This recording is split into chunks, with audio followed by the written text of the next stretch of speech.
안녕하세요 여러분들, 그리고 탑스칼프 회원님들 반갑습니다. 20년 동안 한 개만 쭉 걸어온 탑스칼프 최재원 원장입니다. 오늘은 산후탈모에 대한 이야기를 한번 해볼까 합니다. 사실 저도 이제 딱 보시면 두 명의 아이를 출산을 했는데요. 첫째는 딸이고 둘째는 아들이에요. 이게 한 4년 터울로 낳더니 첫째와 두 번째 아이의 출산 후 탈모가 좀 다르긴 했습니다. 자, 나는 산후탈모라고 하면 누구나 머리카락이 빠진다고 생각을 했고, 저 또한 그 이론에 또 생각하고 있었습니다. 그런데 생각보다 첫째를 낳고 나서 저는 산후탈모 경험이 별로 없었고요. 오히려 4년이 지난 둘째 아이를 낳았을 때는 약간 우울증과 함께 산후탈모를 느꼈던 것 같습니다. 그래서 산후 후에 모발이 빠지는 것도 심리적 영향이 있는 것 같은데요.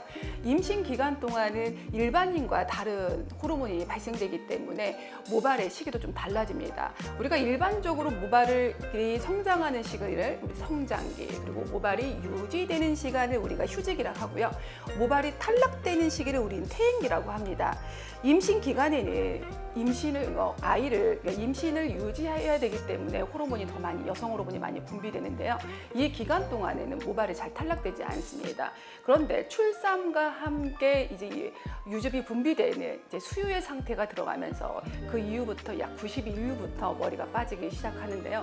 일반적인 분들은 이론적으로만 생각하고 있고, 실질적으로 출산을 처음 해보시는 분들은 굉장히 두려울 수 있는데요.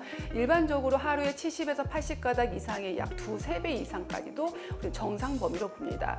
그런데 산후탈모 이후에 탈모의 급행열차를 타는 경우가 몇 가지가 있습니다. 그 첫 번째가 심리적인 요인인 것 같습니다.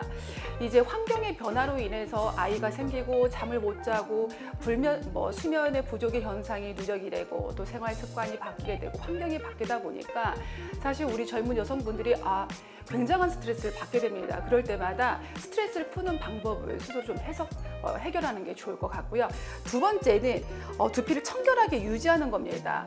아이를 낳고 몸이 움직이는 게 좀 불편하고 또 시간이 없다 보니까 두피를 제대로 샴푸하는 시간을 갖기 어려운데요. 그럴 때는 전문기관을 통해서 물리적인 스케일링을 받는 것을 추천합니다. 자, 세 번째로는 두피에 좋은 음식입니다. 무리한 다이어트를 하려다 보니까 사실은 임신 기간 동안 최대 10kg까지, 더 많게는 그 이상까지도 몸이 불어나거든요. 개인에 따라 다르기도 하죠. 아이를 낳고 나서 처녀 때의 몸매로 바로 돌아가시는 분도 있지만 기본적으로 6~7kg 이상 찌는 것 같아요. 여러분도 화면 보시면서 제가 매 회마다 점점 말라가는 거 보지 않습니까?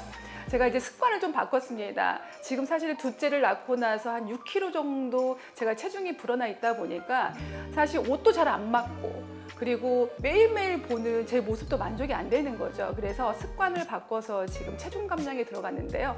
아름답게 보이기 위해서가 아니라 건강한 삶을 추구하기 위해서 습관의 누적을 만들고 있습니다. 산후탈모 이 세 가지만 지키면 될 것 같습니다. 심리적인 요인을 컨트롤한다. 두 번째는 무리한 다이어트를 급속하게 하지 않는다. 자, 그리고 세 번째는 두피에 좋은 음식이나 그리고 두피에 필요한 스케일링을 주기적으로 받는다.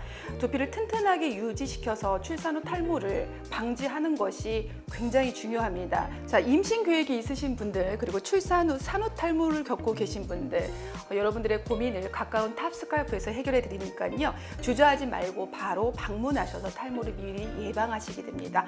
운동은 건강할 때, 다이어트는 날씬할 때, 모발은 있을 때 지키자. 자, 다음 시간에 더 좋은 정보로 여러분들 만나 뵙겠습니다.